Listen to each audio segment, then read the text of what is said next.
Station, this is Houston. Are you ready for the event? Houston Station, we are ready for the event. Houston ACR, this is Mission Control Houston. Please call station for a voice check. Station, this is Houston ACR. How do you hear me? Houston ACR, we have you loud and clear. Please stand by for opening remarks. Hi, everyone. My name is Chrissy Houlahan, Congresswoman from the 6th Congressional District, and I couldn't be more excited about this day. And a super special hello to all you astronauts aboard the International Space Station. Thank you so much for being with us, the people of Pennsylvania. When I was little, my role model was a woman named Sally Ride. She was the first American woman to go to space, and I thought that was the coolest thing in the world. Well, out of this world. It's so important to have people that we can look up to, literally, and people who inspire us. And I have a feeling that we're about to get super inspired. So without further ado, here are our first questions from our Commonwealth. Hi, my name is Henry McDaniel, and I attend Phoenixville Area Middle School in Phoenixville. My question is, what inspired you to become an astronaut? Thanks for the question and welcome aboard the International Space Station today. When I was a teenager, about 14 years old, I lived near near a NASA center called Ames Research Center, and I would see astronauts come there and do training for the space shuttle. And I thought, I wonder how you get a job like that. And the more I learned about what astronauts do, the more I wanted to be part of space exploration and the exciting discoveries that are made all the time.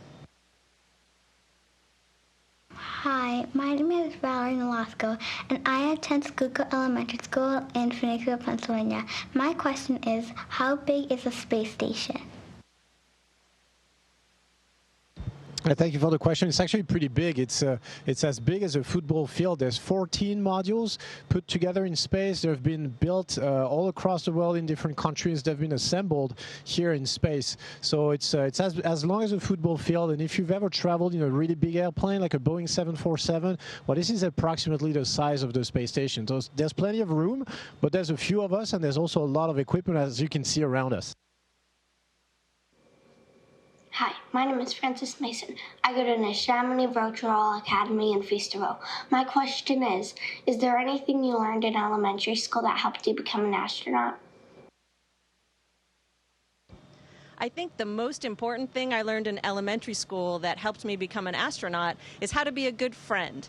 You need to be able to work closely with your teammates and help them when they need help and accept their help when they're offering you help. You need to be able to take care of your group of friends and work well together. Be a good listener and be a good friend. That's a really important skill when you're an astronaut, and that starts in elementary school. Hi, my name is Stephen Caselli. I attend Berkeley Elementary School in Phoenixville, Pennsylvania. My question is, why is it important to do research in space?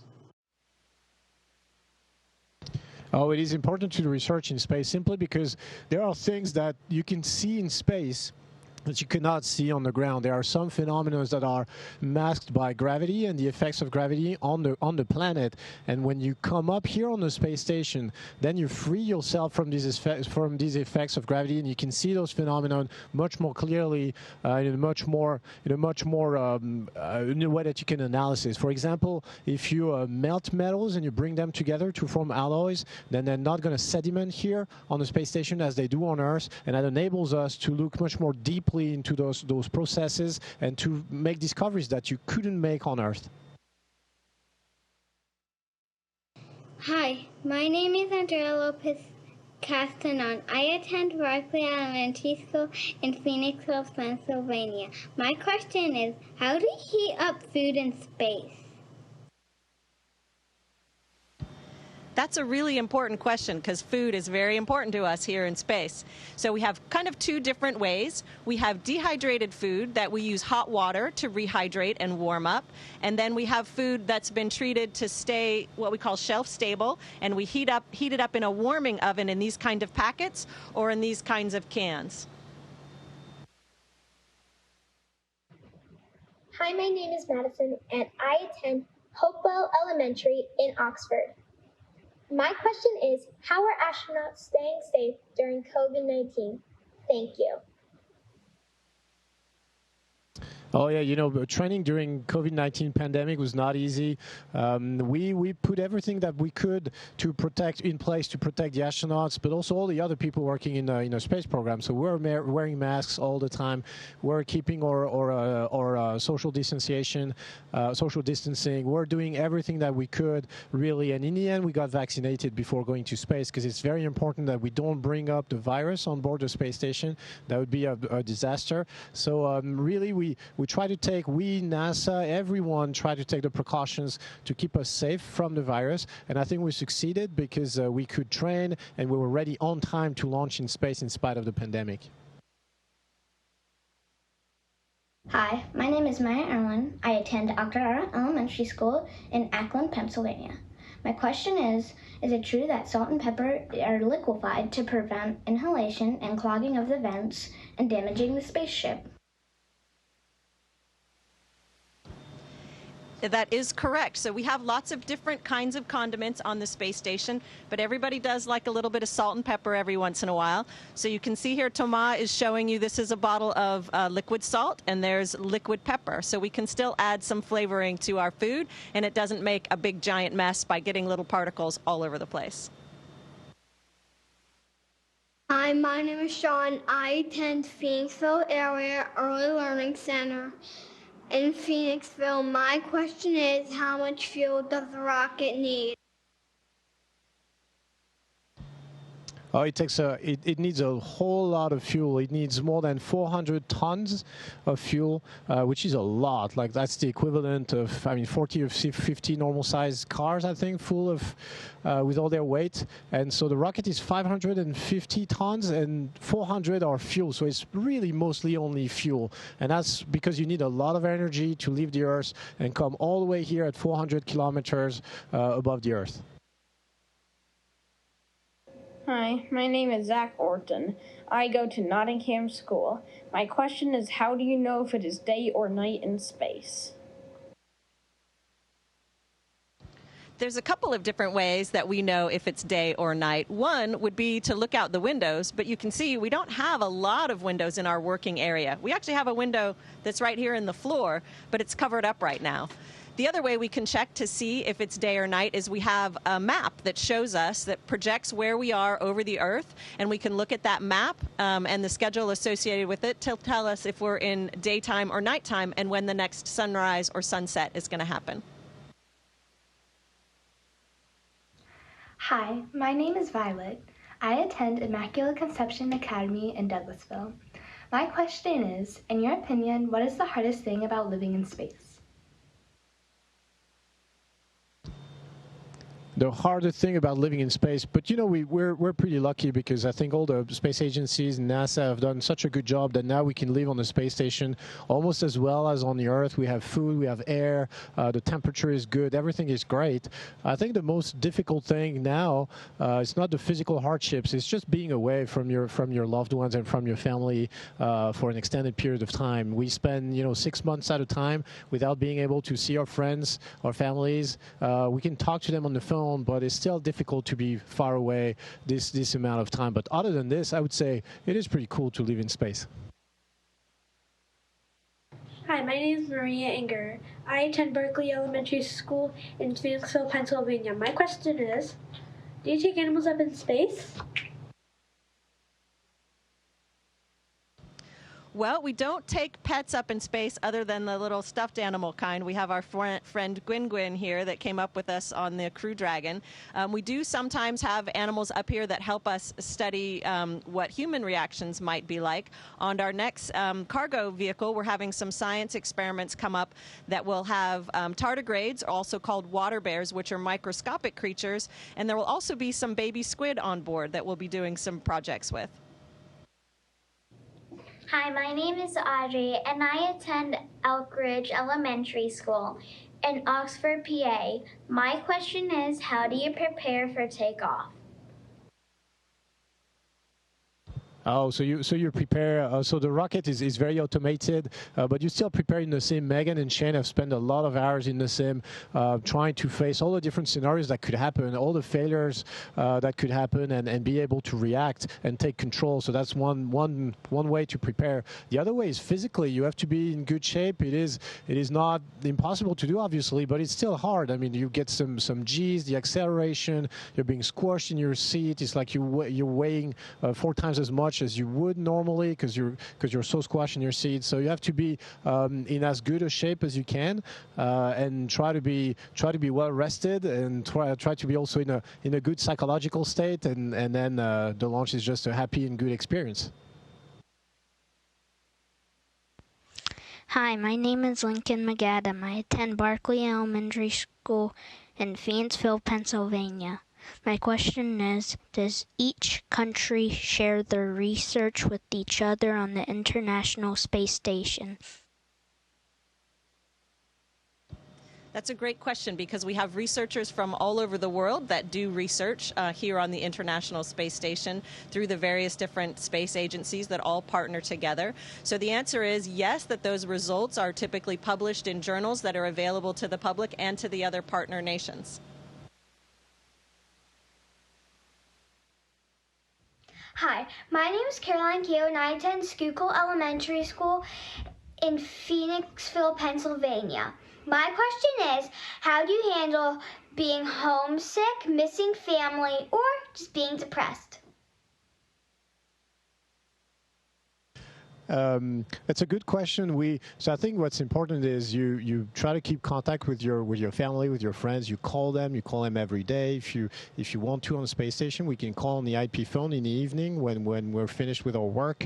And most of us, we took some items belonging to our loved ones. It could be a toy, it could be a ring, it could be a piece of clothing, it could be anything that really is going to remind you of who you left behind. And then every day you're going to think about them, and then you're going to keep in touch, and then you're going to be very happy to see them again when you come back to the planet. Hi, my name is Clarissa. I attend Endeavour Elementary in Akron, Pennsylvania. My question is, what does a typical day look like in space?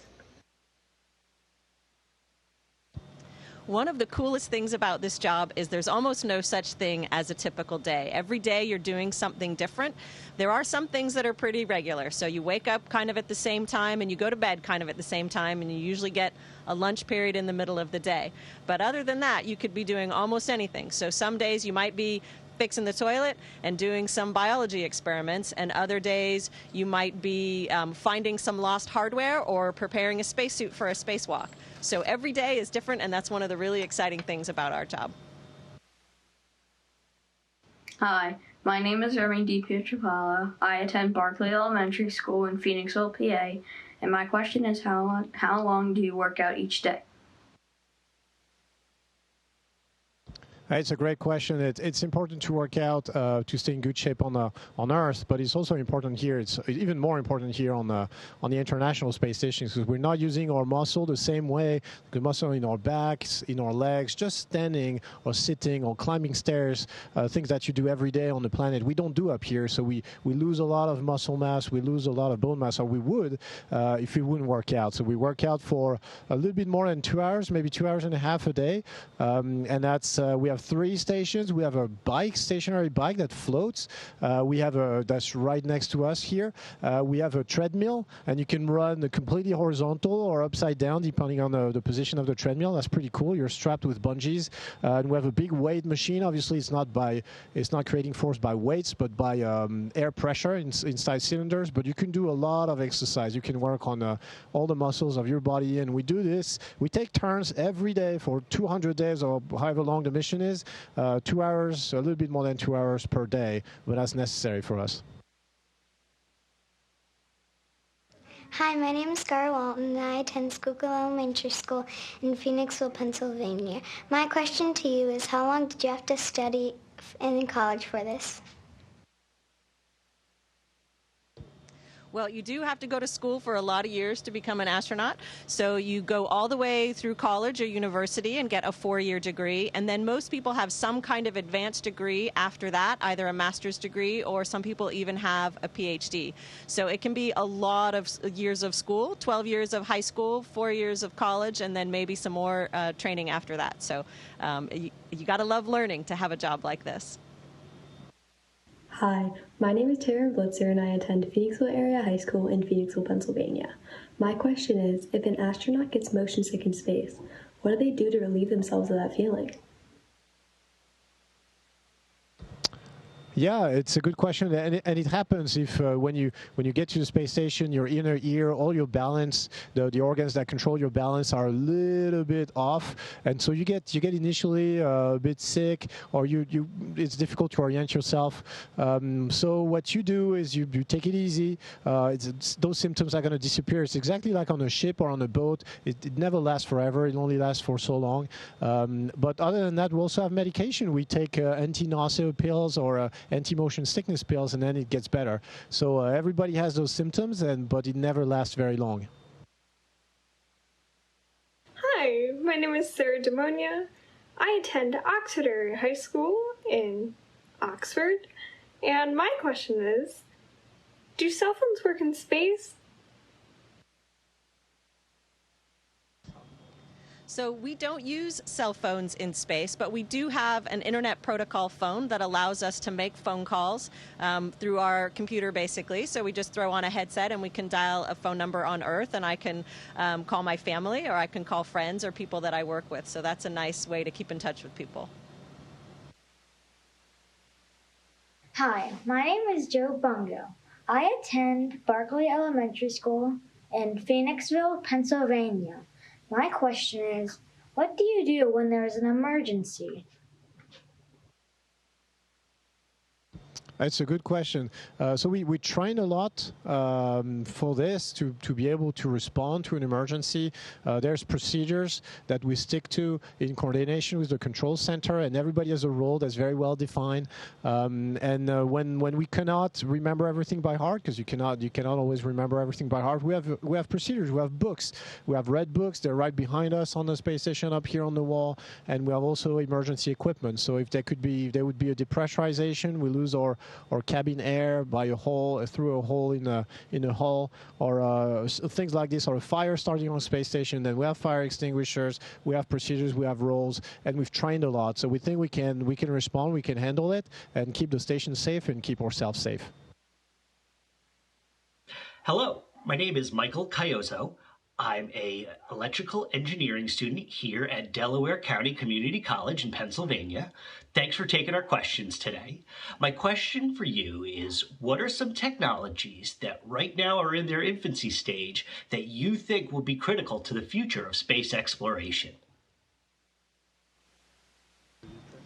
That's a great question. So one of the really cool things about the International Space Station is that we're doing science research that will have benefits for people on Earth, and we're also doing research that's going to benefit our future exploration activities. So one of the things that's very important to us, we've actually been working on a lot lately, is water reclamation. And so while the technology is not in its infancy stage, one of the things we have to do is make sure that these technologies are very robust, right? That they work, that they're efficient, that repairing them is an easy thing to do. So that's one example of technology demonstrators that we're doing here on board the International Space Station. We also have ongoing research in sort of metallurgy areas. So how would you, Thomas referred earlier to looking at how alloys form in space, because if you need to repair a spacecraft, for example, or a habitat on another planet, you need to know how that is going to be different than what we're used to on Earth. And so we can do some groundbreaking research right here on this platform to learn how the micro-G environment impacts those activities. Hi, my name is Josie. I attend Immaculate Conception Academy in Douglasville. My question is, how does the change in gravity affect your health? our health here in space is affected in many ways. You're exposed to a little bit more radiation from the sun or from deep space that you are on the Earth, and also there's a fluid shift towards the upper side of your body because you don't have the weight or gravity to pull down the fluids to your legs, so your blood and all your fluids get to your brain, and that can change a few things in your body. You have muscle loss, you have bone loss, so it's not strictly speaking. We're not adapted. We're not made to live in space. But the good thing is, thanks to the space station, we've been studying this for a long time now. We have a good understanding of what it takes to have humans live in space and be safe and be healthy for an extended period of time. And that's what we'll need for the future. Because when we go back to the moon, when we go to Mars one day, then we'll spend even more time in space than we're doing now. So thanks to everything that we're doing here on the space station, then one day we'll be able to go to those places. Hi, my name is Kieran Wisniewski, and I attend the Montgomery School in Chester Springs. My question is, what made you decide to become an astronaut?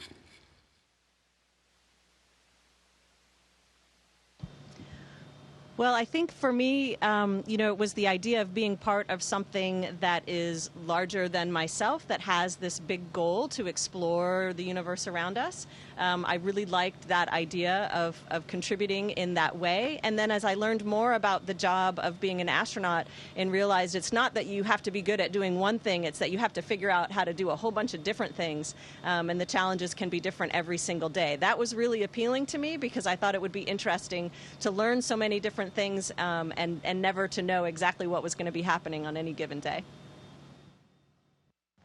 Hi, my name is Michael Walton, and I attend Schuylkill Elementary School in Phoenixville, PA. And my question is, do you have internet in space, and if so, how does it work? We do have an internet connection. It's limited. It's not very fast, and we don't have it all the time. But the way it works is actually pretty cool. So the space station is turning around the Earth all the time. So typically, back in the days, in the past, you could only talk to the space station when it was flying over those big antennas that you can see sometimes on the ground. But today, we have a constellation of satellites that are in a fixed point in the sky, and then the station talks to those satellites, and they relay the communication to the ground. And the result is we almost have a permanent coverage. So thanks to this, we can send a lot of data to the ground, monitor all our systems around the space station, send all the payload, the science experiments results down to the scientists. And when there's some data left, when there's some bandwidth left, then the astronauts also get email, and you can even listen to your music, or why not watch some videos. But it's really slow and limited, so we don't do it much. On behalf of all of us Earthlings, thank you so much for your work up there and for inspiring the next generation of scientists, engineers, and astronauts here in Pennsylvania. You reminded us today that not even the sky is the limit. And thank you so much for being on the space station today with us, and all the very best from up here. Station, this is Houston ACR. Thank you. That concludes the event.